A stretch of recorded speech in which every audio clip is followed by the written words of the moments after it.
Pernikahan di atas kertas.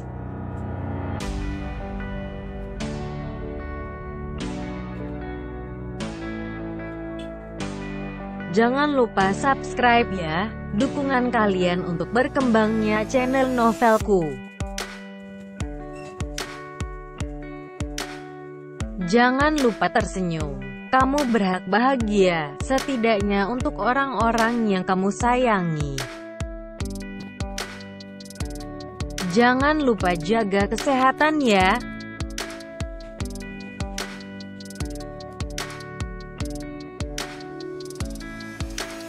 Jangan lupa subscribe ya, karena subscribe itu gratis selamanya.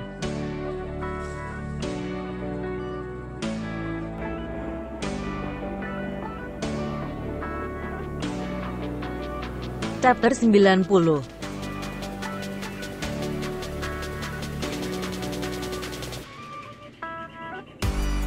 Agnes udah berangkat dari tadi pagi. Dia semangat banget pas tahu kalau kamu ngizinin dia untuk kerja. Sebenarnya aku gak kenapa juga sih kalau Agnes dikasih hanya sebagai karyawan biasa. Lagi pula, keberadaan Agnes juga masih sangat baru kan di lingkungan Arsyadinata. Biar dia tahu dulu bagaimana kondisi keluarga ini, lingkupnya, perusahaannya, biar dia gak kaget. Jelas Neta sambil menyiapkan piring untuk Haris. Layaknya suami istri, Haris pun tak menolak saat diberikan piring untuk sarapan dari Neta. Toh, memang hal ini yang selalu ia rindukan sejak dulu. Sejak dulu dan tak akan pernah memudar. Aku udah bilang sama Agnes kalau salah satu perusahaan Adinata Group itu udah ada yang mau aku alih namakan atas nama Agnes. Mau bagaimanapun kondisinya, Agnes kan juga anak kandung aku. Di dalam darahnya ada darahku juga, ada darah Arsyadinata yang mengalir di tubuhnya. Itu udah jadi keharusan untuk aku memberikan salah satu anak cabang Adinata Group buat dia. Itu hak dia, seru Haris sambil mengambil 2 lembar roti di piringnya. Ya mungkin Agnes merasa belum terlalu mumpuni untuk bidang kepemimpinan perusahaan seperti itu. Makanya dia menolaknya. Gak apa-apa Haris. Biarkan dia mengenal bagaimana Adinata Group yang sebenarnya dulu. Yang penting kan, dia udah mau masuk ke dalam lingkup Adinata Group kan? Tanya Neta meyakinkan. Haris menganggukkan kepalanya sebagai tanda mengerti. Menyerahkan suatu tanggung jawab yang begitu besar seperti sebuah perusahaan, memanglah bukan suatu hal yang mudah. Setelah menghabiskan menu sarapannya saat itu, Haris langsung berpamitan pada Neta. Tanpa menunggu kedatangan Fauzan, ia lebih dulu meninggalkan rumah untuk memenuhi jadwal meeting untuknya. Aku berangkat dulu ya, kayaknya Fauzan masih lama. Soalnya aku ada meeting dulu di perusahaan lain, dan harus aku yang hadir. Aku duluan ya, ucap Haris berpamitan pada Neta. Neta mengantar Haris sampai ke mobilnya. Sampai mobil Haris beranjak meninggalkan rumah, Fauzan pun turun dari kamarnya dengan ditemani oleh sang istri. Bak pengantin baru, mereka amat lengket seperti ada sesuatu yang menempel kuat.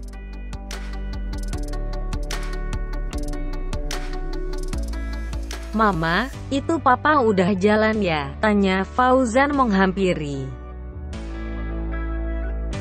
Iya udah. Kamu mau langsung berangkat? Kamu gak mau sarapan dulu? Tanya Neta menawarkan. Gak mah, aku langsung berangkat juga ya, gak enak sama papa soalnya. "Bye mah," pamit Fauzan sambil mencium tangan Neta. Setelah mencium tangan sang ibu yang berada di depan pintu depan rumah, Fauzan pun beralih pada sang istri yang semalam sudah membuatnya mabuk kepayang. Sentuhan dan buayan, penuh cinta dan kelembutan. "Sayang, aku berangkat dulu ya. Tapi setelah selesai pekerjaan aku, nanti kita lanjutin ya. Aku masih mau nambah, dan akan selalu mau nambah kalau sama kamu. Tunggu aku ya sayang," bisik Fauzan sambil mencium lembut kening senja.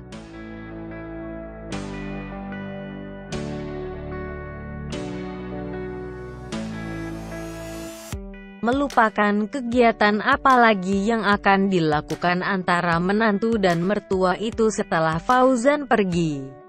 Di sisi lain, ada hal yang membuat gusar seorang Agnes. Lamanya ia menganggur, membuat ia menjadi sedikit terlupa akan keahliannya.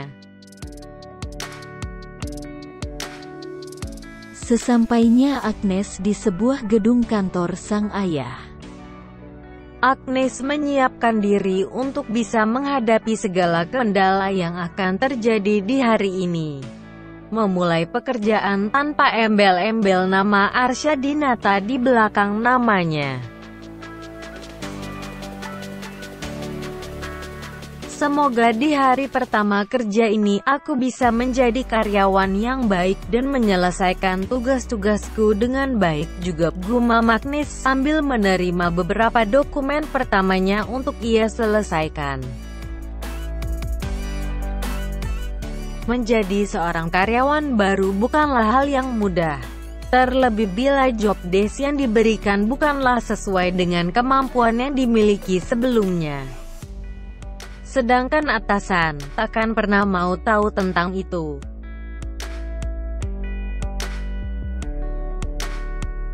Nyinyiran demi nyinyiran akan silih berganti memenuhi ruang di telinganya. Hal itu yang selalu memaksa untuk bisa menjadi tuli dalam sekejap, melupakan keirian dan menyimpan sindiran sebagai bahan introspeksi diri. "Hei, anak baru ya?" tanya salah satu karyawan lain di meja sebelah Agnes. "Iya, halo, salam kenal ya, aku Agnes. Semoga kita bisa bekerja sama dengan baik dalam divisi ini," jawab Agnes mencoba ramah.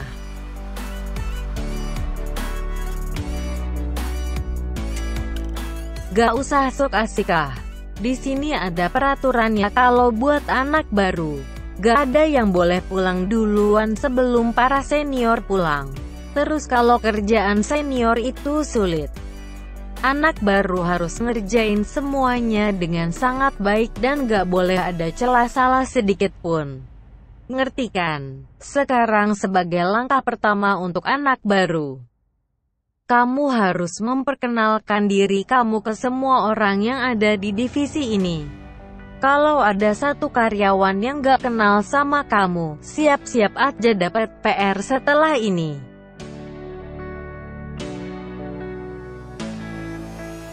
Agnes menghela nafasnya saat mendengar ancaman dari karyawan lain. Baru pertama kali Agnes mengalami hal yang sangat tidak mengenakan seperti itu. Apalagi itu terjadi di perusahaan milik ayahnya sendiri. Agnes pun bergegas beranjak dari kursinya untuk berkenalan dengan semua karyawan yang ada di dalam satu divisi yang sama dengannya. Ia tak sangka akan menjadi bulan-bulanan mereka saat itu. Setelah berkeliling cukup lama dengan memperkenalkan diri, Agnes pun berjalan ke arah area tangga darurat, area yang ia anggap cukup sepi dan bisa membuatnya melepaskan emosinya. Ngeselin banget sih itu orang. Sesama karyawan aja kok kayak gitu. Halo, aku kesel banget. Seumur-umur kerja, aku gak pernah ngalamin hal kayak gini. Gumam Agnes sambil menyandarkan punggungnya di depan tangga darurat. Tiba-tiba ada seseorang yang masuk juga ke dalam area tangga darurat. Sosok itu menghampiri Agnes dengan raut wajah yang masih terkekeh geli. Diperhatikannya wajah Agnes yang cukup membuatnya tertawa. Kenapa kesal kayak gitu? Kan kamu sendiri yang mau jadi karyawan biasa. Kamu sendiri yang nolak permintaan papa untuk pegang salah satu perusahaan papa. Iya kan? Tanya Fauzan yang tiba-tiba menghampiri sang adik. Kakak, karyawan kakak tuh. Aku kesal banget. Kantor kok ada senioritas, senior gila hormat. Aku berasa kayak maba yang lagi jalani ospek tahu gak? Masa aku gak boleh pulang sebelum senior pulang? Keluh Agnes pada sang kakak. Sedangkan Fauzan hanya terkekeh geli saat mendengar keluhan dari sang adik. Ia cukup banyak mengenali karakter sang adik yang sangat sulit akrab dengan orang lain. Tapi giliran mencoba akrab, justru ia malah dimanfaatkan. Makanya kamu tuh kalau udah dikasih yang enak, jangan nolak. Papa tuh baik sama kamu, ngasih perusahaan untuk sebagai pimpinan. Kamu yang ngatur semuanya, cara kerjanya, karyawannya, bukan malah kerja di perusahaanku, sindir Fauzan sambil mendekati sang adik.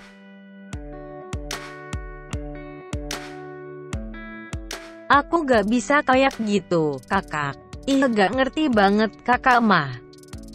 Aku gak punya kemampuan dan keahlian yang hebat untuk memimpin perusahaan kayak kakak. Lagi pula aku juga kan baru di dalam keluarga Arsyadinata. Aku gak tahu ruang lingkup perusahaan papa. Makanya aku mau belajar dulu, kakak. Kenapa sih? Pelit banget, seru Agnes kesal.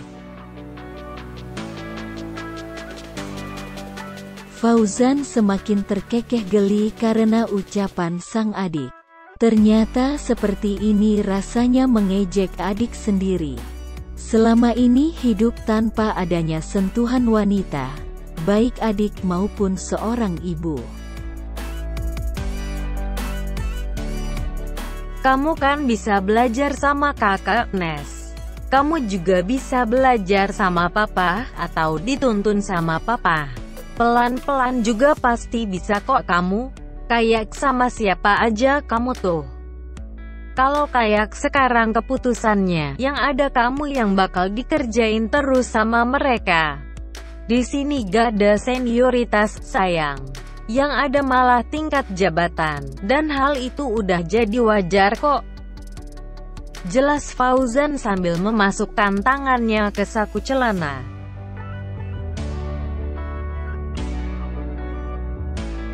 Iya juga sih. Terus kakak tahu dari mana kalau aku mulai hari ini kerja di sini sebagai staf admin? Papa yang ngasih tahu kakak ya? Tanya Agnes terheran-heran. Asisten pribadi kakak tadi infoin ke kakak kalau manajer personalia tadi baru aja ngirim resume lamaran kerja dan CV kamu ke kakak. Kakak juga kaget, ngapain kamu ribet-ribet pakai jadi staf admin segala? Pantesan aja kakak gak ngeliat kamu tadi pagi di rumah. Ternyata itu tuh karena kamu ingin cepat sampai kantor untuk di-cap sebagai karyawan terajis sepanjang masa, gitu. Ejek Fauzan menaikkan alisnya. Mulailah lagi sang kakak menggoda adiknya lagi. Meskipun Agnes masuk kerja sebagai karyawan itu adalah berkat dari persetujuan sang ayah sendiri, yang tak lain sebagai pemilik perusahaan. Tapi tetap saja, formalitas untuk mengirimkan CV dan surat lamaran kerja itu tetap ada. Yang namanya menyamar, memang harus totalitas bukan? Oh dari situ. Mana ada aku berharap di-cap sebagai karyawan perajin seperti itu. Ih kakak mah, nanya-nanya mulu. Udah, aku mau balik lagi ke meja kerjaku, seru Agnes sambil bergegas meninggalkan sang kakak. Hei, kamu tuh, jadi adik kok begitu? Kalau kakaknya lagi nasehatin tuh harusnya didengerin, bukan malah ditinggalin, seru Fauzan mulai kesal. Melihat Agnes yang malah tidak mengindahkan nasihatnya, Fauzan pun mencegah langkah kakinya. Karena ia merasa diabaikan. Padahal siapapun juga tak ada yang berani untuk melakukan hal seperti itu. Kakak tersayangnya aku, dengerin ya. Kalau cara kakak menasehatinya seperti ini mah bukan seperti seorang kakak yang sedang menasehati adiknya. Tapi lebih kayak seperti seorang atasan yang sedang menggoda bawahannya, seru Agnes tak mau kalah sama sekali. Kepedean banget sih jadi orang. Ngapain juga aku repot-repot ngegodain kamu? Toh, aku udah punya istri kan yang jauh lebih menggoda dari siapapun, termasuk kamu, seru Fauzan keluar dari area tangga darurat lebih dulu. Agnes terbelanga saat mendengar pernyataan dari sang kakak. Seorang kakak yang tak pernah ia rasakan kasih sayangnya. Seorang kakak yang selalu ia rindukan perdebatan bersamanya. Sumpah ngeselin banget Kak Fauzan tuh, seru Agnes berkeluh kesah sambil keluar dari area itu. Ia melangkahkan kakinya dengan amat kesal menuju meja kerjanya kembali.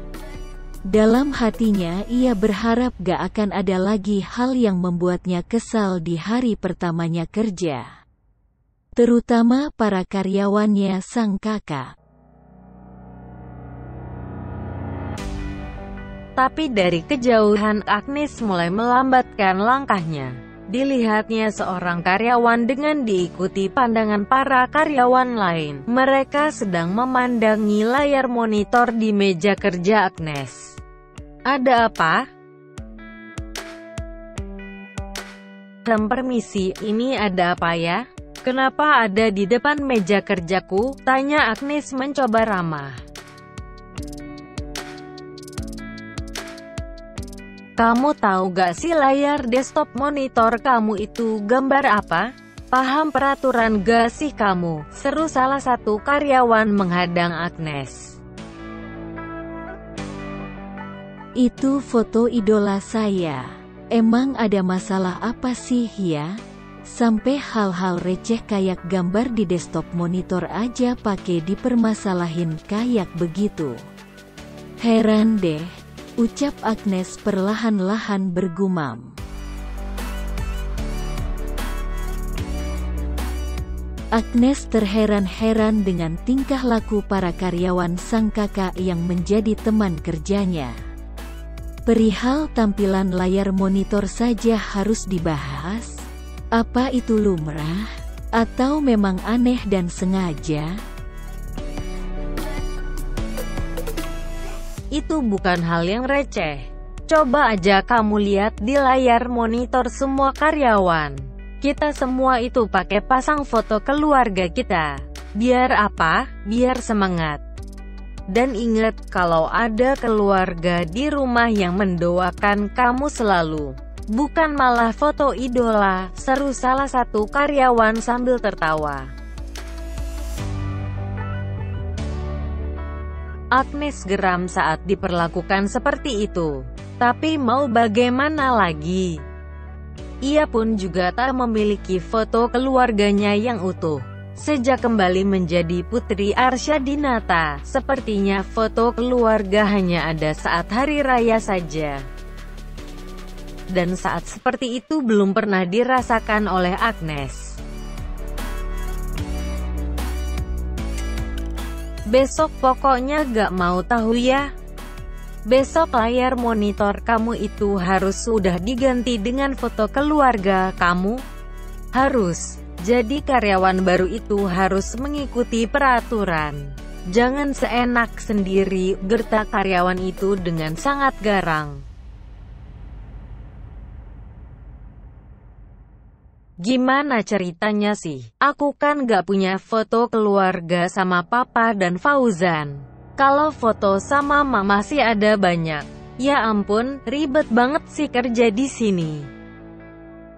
Bukannya pusing mikirin pekerjaan yang baru, ini malah pusing mikirin peraturan yang gak ada masuk akalnya sama sekali. Gumam Agnes sambil tersenyum terpaksa.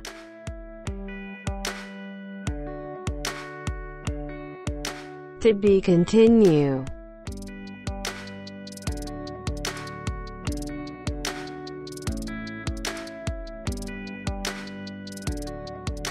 Jangan lupa subscribe dan follow Instagramku Yao. Jaga kesehatan selalu.